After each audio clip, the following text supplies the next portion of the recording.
guys, and welcome back to the Deep Sea Haven. This is Aaron, and yeah, we have another deck profile. Hopefully you guys really do enjoy this one. This one was a lot of fun. Pretty simple deck, but a lot of fun combos. So luckily we start with a pretty good hand. We're facing Danger Dark Worlds. Pretty good deck, but especially since Danger's been hit, it's not absolutely perfect. But I got Mo. She pretty much makes a token that's a tuner, allowing you to go into level 8 synchro, and this one allows you to go into the level 9. Really smooth. Being able to kind of build a board precedent. One negates. If you negate with it, with Iris in hand, it allows you to special summon her, so that's really cool. And then the big level, I think he's level 10. I could be wrong. Yeah, he's level 10, not level 9, my apologies. Level 10 is really cool because he can pop an effect when something is targeted and banish one from field and graveyard, kind of allowing you to constantly have like field disruption. That's really nice. I run D-Fissure in it for the fact that it doesn't really matter if the card's from the grave all that much. There's some that care about it, but with having Macro and D-Fissure, I'm able to usually get plays off before that even matters. Not a bad match. Once I played Macro against a specific deck, I kind of knew I was going to win. This one I was facing a stall deck, I think. It had a lot of things to kind of like stop me from playing, so that was kind of interesting. Couldn't really do much because I was able to kind of build a board around that without it kind of really affecting me all that much, so sadly it really couldn't do much. Once again, I kind of get a similar hand to the previous one, able to get out to level 8 and 10, so that's a really nice really nice combo for that. Able to drop D-Fissure, have a little bit of stuff in grave for other things, and still have a pot of desires for draw power next turn, so that's once again really nice. Sadly, things don't up the way I want them to, but I'm able to still kind of build even a bigger board. I end up having the 2 level 8s. He has a lot of back row, and I was worried about spells, so I was like, okay, let me get out Hope Harbinger. Really good card just to say, no, I don't want to deal with that. Let me just say no to it. Ends up having another, so sadly it still goes face down, but I'm able to kind of dig myself out of it pretty easily. He ends up running Cup of Ace for some weird reason, but ends up getting 2 heads, so really lucky on that one for him. Still able to pull the win, though. Able to get out some True Kings, because the True Kings, to be honest, are just solid cards that I'm able to special summon for pretty free, so that's awesome, once again. Once he lost his win condition, I won. Now I'm facing a Rocket deck. Pretty good, to be honest. I can see what he's going for. End up running the Red Eyes Dragoons package, so definitely not terrible, but sadly, when he was able to make plays and stuff like that, I was kind of able to counter them, opened up with a little bit of hand trap. That was also really nice to kind of counteract anything he could do before he was even able to do it, so that was really nice for me. I end up opening up a pretty good hand, a little bit different than the Mo starting hand, but you guys will end up realizing that's kind of the same thing. I'm able to dig where I need to, play the things I need to, and just kind of continue to make this board again. The fact that if you end up with the 2 Synchro Monsters, you end up in a pretty good spot, so anytime you end up with both is great. Even if you don't end up with both and you just end up with a higher level one, you're fine. This deck definitely likes to hit for big boy damage and win, and that's what honestly makes the deck work, because if you didn't with the banishing, it would be a little difficult. So this deck I end up facing is Abyss Actors. This hand's a little bit weirder than the rest, but I do have some strong draw power in it, so that makes it so I can at least do some things against the opponent.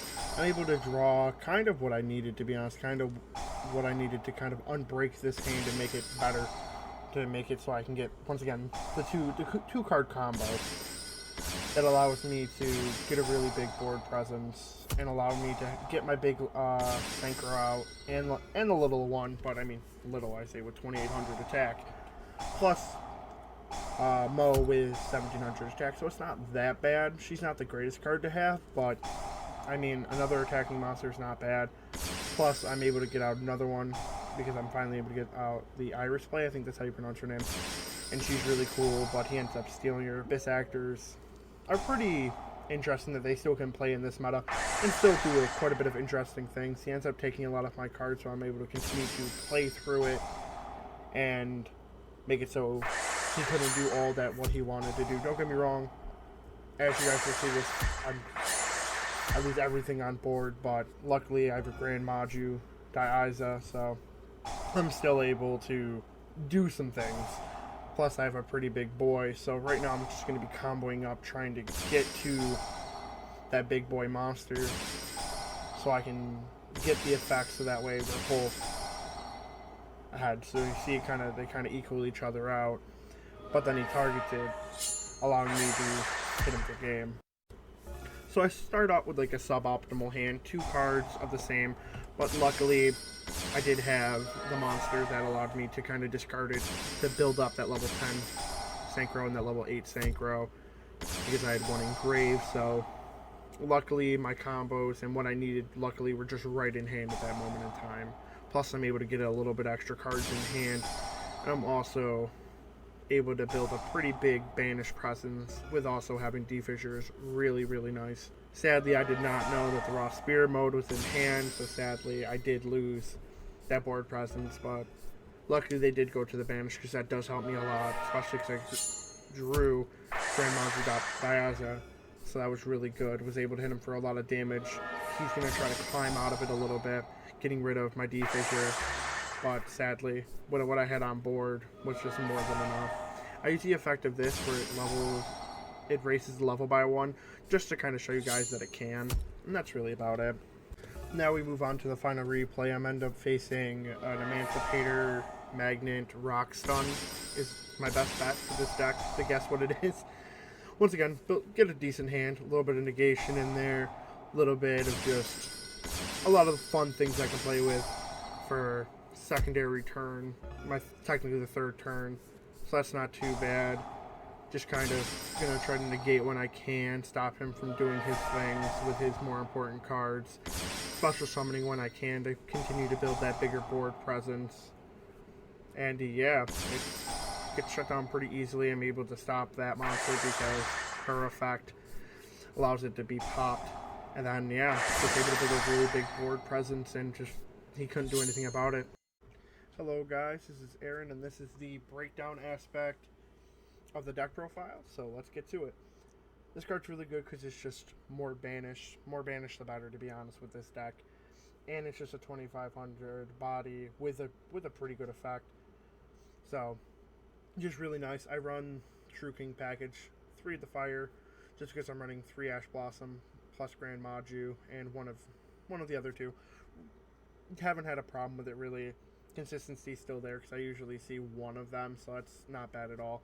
That's all I'd really prefer to see in opening hand, is one of them, or maybe drawn to them a little bit later on. Still not bad.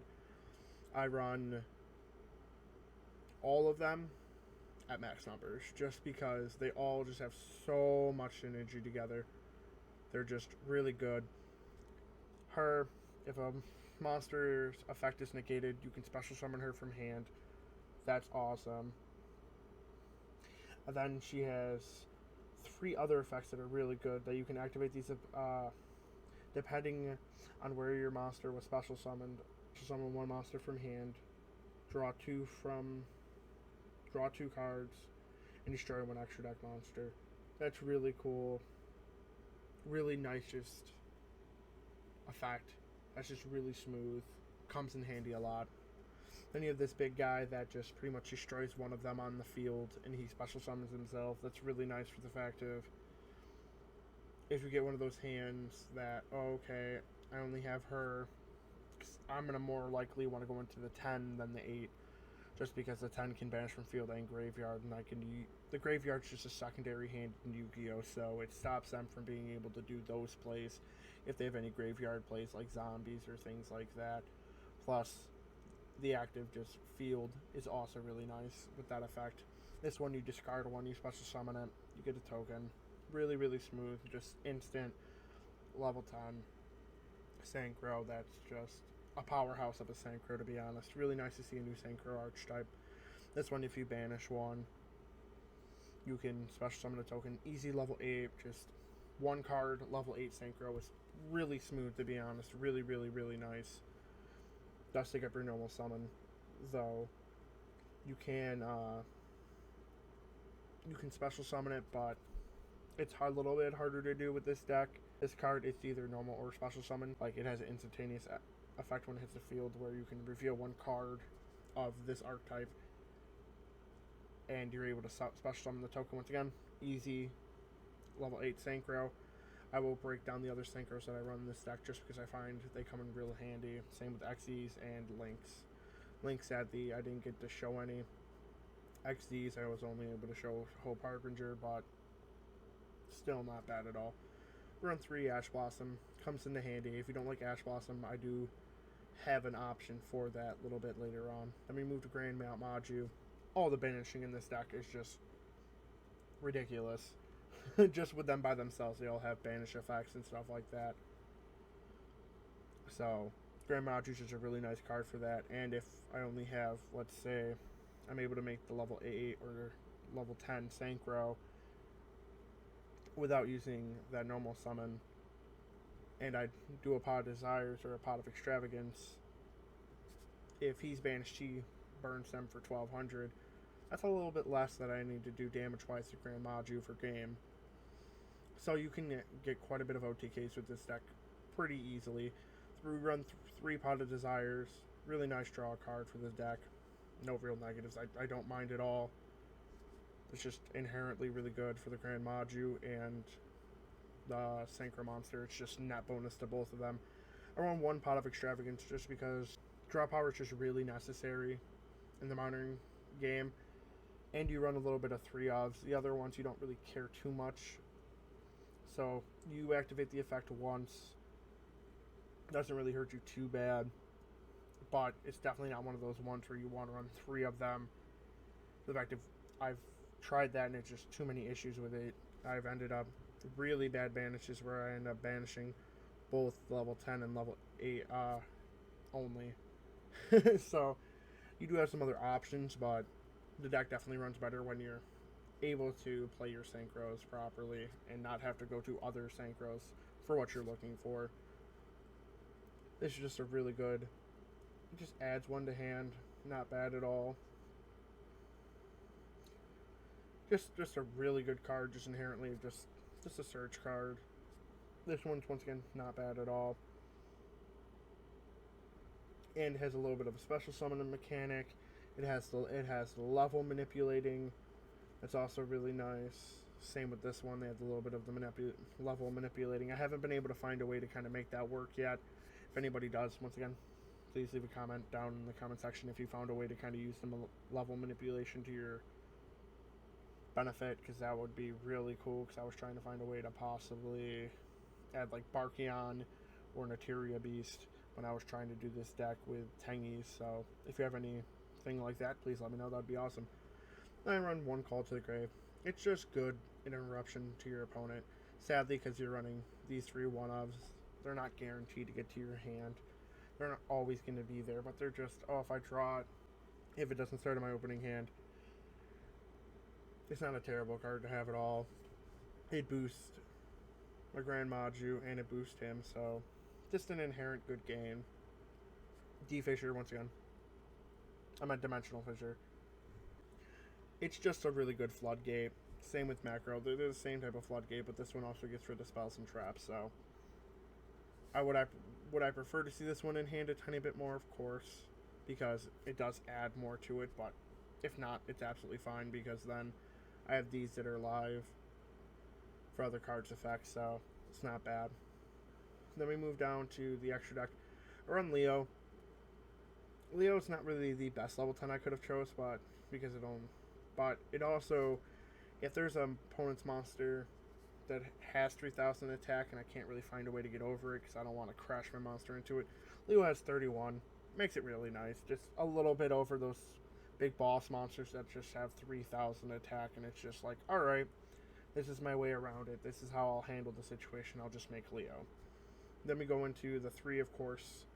Like I said, every card in this deck, you have to run these guys at 3. I just absolutely have to. Wonderful cards, combos. You know how it is. Borreload Savage Dragon.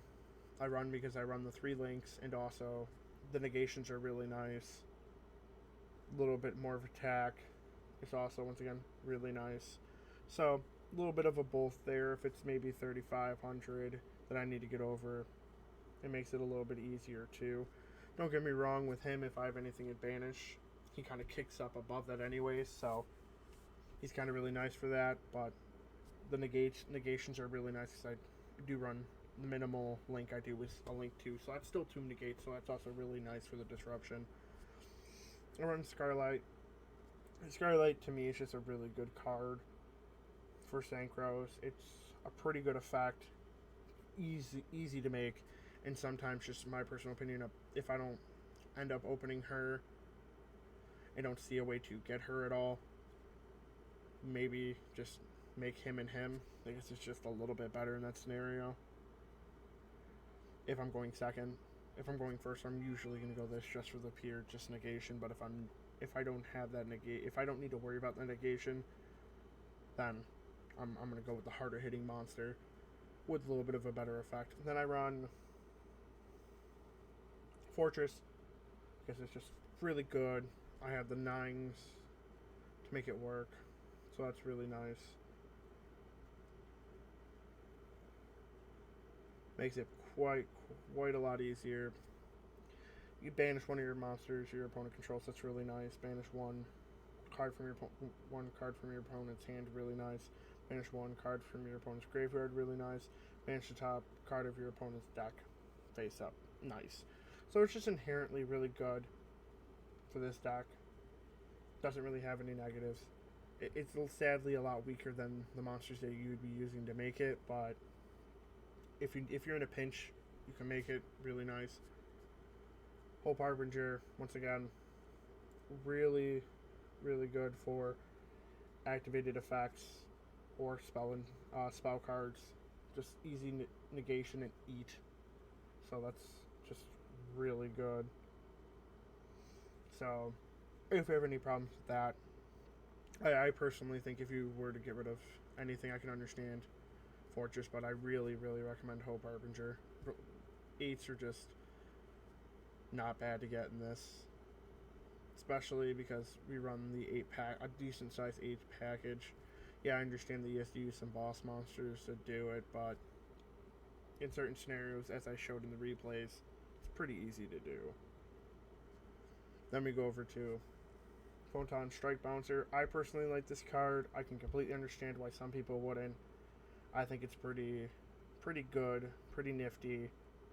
Get you out of some situations that you need to. Plus also doing a little bit of damage. That's also nice. Not too bad of a body on it. 2700 attack is solid through and through.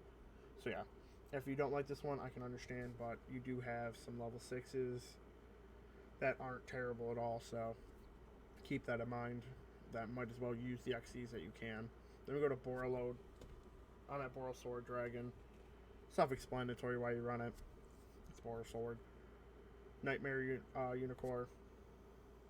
Just, it's not a bad card, to be honest. Being able to return a card is just nice. Just the utility itself. Nightmare Phoenix is nice if your opponent has something that's an activated field spell or something like that just kind of affects you in a way that you can't really handle. It's just nice for the disruption. So that's really nice. I run Dino Wrestler, Pranker Tops in the sideboard just for the fact that if I'm forced to go second, then I'm going to try to side this in so I can get the free spec of him and have that disruption on my opponent, so that way I am netting the advantage and they aren't. Necroface for the fact of you kind of can turn things up a little bit with the Banish engine and this, take some stuff out like the hand traps and stuff like that, and just make it a lot harder of a Banish deck where you can add Gold Sarcophagus, some left arm offerings also. They kind of make it so it's hard hitting crazy Banish, so you can kind of get that Grand Maju deck in there, like a true Grand Maju deck with just a little bit of fun tweaks and just get rid of some True King stuff and some Ash Blossoms and stuff. But I also run Ghost Ogre in the side for the fact that some decks just getting rid of their monster, not negating the effect, but just getting rid of that monster that they build hurts them a lot. So that's why I like having the option of Ghost Ogre. I also have Droll and Lockbird in there for the fact of it was always a toss-up on which one that I feel was better, allowing my opponent to have that first draw, but then stopping the rest or stopping that initial draw. So arguments can be made for both sides, and then I also have a Harpy's Feather Duster in here. Pretty self-explanatory. The card has one line of text. It's good. I like it. Not a little bit of a board wipe. Complete and utter board wipe for spell and traps. Just a really inherent good card.